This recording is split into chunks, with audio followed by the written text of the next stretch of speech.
I cannot believe this. My own wedding night. And I am sitting here all alone like a fool. The flowers are still in my hair. My white dress is still on me. And my makeup is half gone. But where is my husband? He is not here. He is not beside me. He left. He just left me in this big hotel room and walked away like I was nothing. At first I told myself, relax. He will be back soon, he said. I will be right back. But now, 3 hours have passed. 3 long hours. What kind of right back takes 3 hours? Did he go to another country? Did he go to fetch water from the moon? I should laugh. Yes, I should laugh because if I don't, I will cry until my eyelashes fall off. This is not how I dreamed of my wedding night. Since I was a little girl, I imagined it would be special. Full of love, full of whispers, full of laughter, but here I am, whispering to myself and laughing at my own bad jokes. What will people say if they find out? Aunt Rose will say, I knew it. Men like him don't stay. My bridesmaids will laugh and say, she had the dress, she had the cake, but she didn't have the man. Oh, I can already hear them gossiping.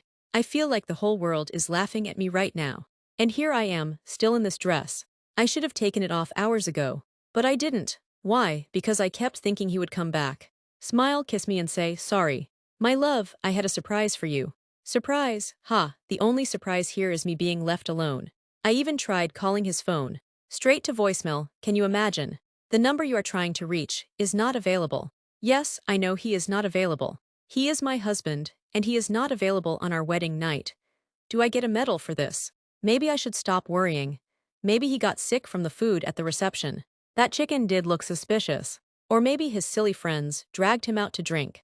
If that is true, then tomorrow morning, I will use my veil to tie all of them to a chair. The bride who turned into a wrestler, that will be me. But no, something is wrong. I can feel it. My heart tells me this is not just food or friends. Why would he leave without a word? Why would he not even send me a text? It is not making sense. The clock is ticking so loudly, and every tick feels like a hammer on my chest. The room feels so empty, so cold. I stare at the door, waiting for it to open, waiting for him to come back. But the door just stares back at me, silent. What if he does not come back tonight? What if he never comes back at all? No, I should not think like that. He loves me, he married me. He held my hand and said his vows. He cannot just disappear, right? Still, I cannot shake this fear. It is crawling up my skin, whispering in my ear. Something is not right, something is coming, and I do not know if I am ready for it. It was midnight when I heard it. At first, I thought I was dreaming. I had finally closed my eyes. Still in my dress, still angry, still waiting, but then tap tap. Tap a sound, clear, soft but strange. My eyes flew open and my heart jumped. What was that? I whispered to myself. No answer, of course, only the tick-tock of the clock. I sat up holding my breath. Maybe it was him. Maybe my husband had come back. Oh, finally, but no, if it was him, he would have opened the door, called my name, rushed to me. This sound was different. It came again, tap, then something like a whisper. A faint laugh, my whole body froze. I wanted to jump up, but my legs felt heavy, like the dress had glued me to the bed. Calm down, I told myself. It's probably nothing. Maybe the air conditioner. Maybe the TV in the next room. But deep down, I knew it was not just that. I tried to laugh at myself. Look at you. A whole bride, shaking like a chicken in a thunderstorm. But the laugh died quickly because the sound grew louder. Footsteps? Yes, I swear I heard footsteps in the hallway. Slow, careful, almost sneaky. Is that you? I whispered into the empty air. My voice cracked. Of course no one answered. The silence that followed was worse than the sound. I stood up, tiptoeing like a thief in my own room. My heart was beating so loudly, I was sure it would give me away. I grabbed the first thing I saw, a pillow. Can you imagine?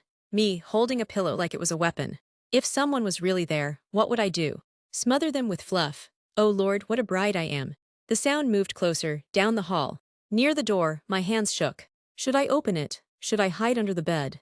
My brain was arguing with me like two people fighting. One voice said, be brave, open it. The other screamed, girl, are you crazy? Stay where you are. Then I heard it clearly, laughter. Not just one laugh, but two people laughing, trying to be quiet but failing.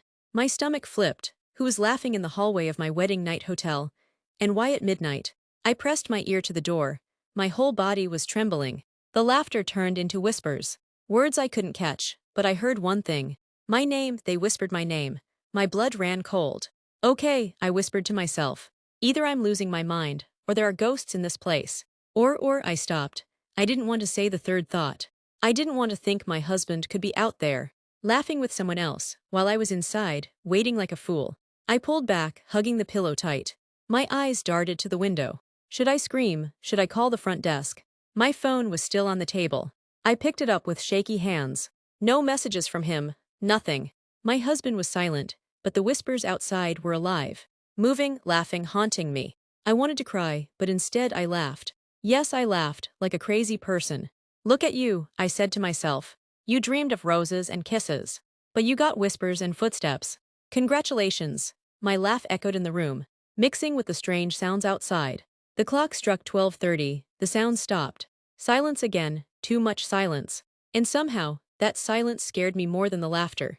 I sat back on the bed, pillow still in my hands, eyes wide open, waiting for the next sound, waiting for the truth. I thought the night would swallow me whole.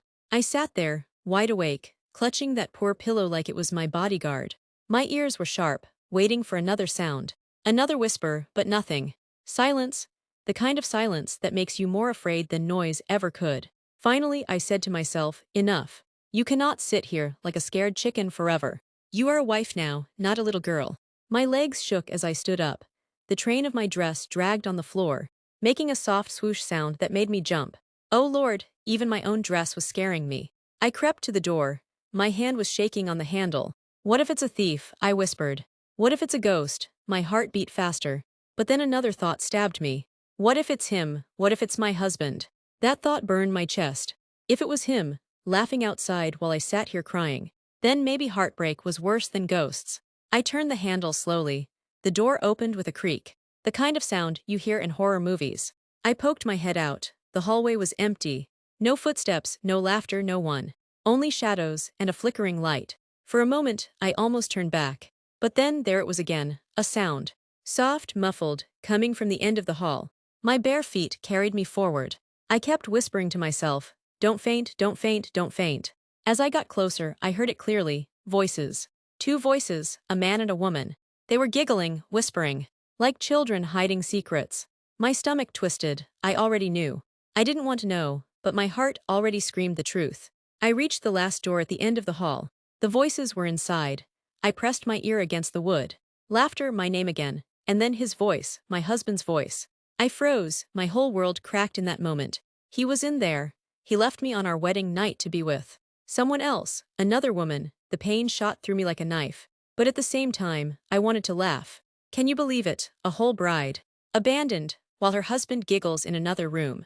If it wasn't so sad, it would be the funniest joke of my life. Tears rolled down my face, smudging what was left of my makeup.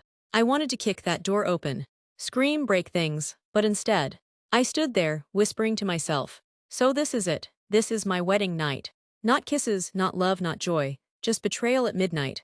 I walked back slowly, each step heavier than the last. My pillow was still waiting for me on the bed, like a faithful friend. I dropped down beside it and buried my face. My chest hurt, my eyes burned, but somehow I still managed to laugh through the tears. Well, at least now, I have a story to tell my grandchildren. I said out loud, my voice shaking. The night Grandma married a clown.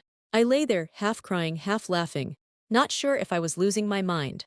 The clock ticked toward morning. The whispers faded, but the truth stayed heavy inside me. He had left me. He had chosen laughter with another over love with me. And I knew, deep down, I would never forget this night. Not because it was romantic, but because it was the strangest, saddest, and most unbelievable wedding night in history. My wedding night, the night that broke me. The night that also taught me to laugh at pain, even when it feels impossible.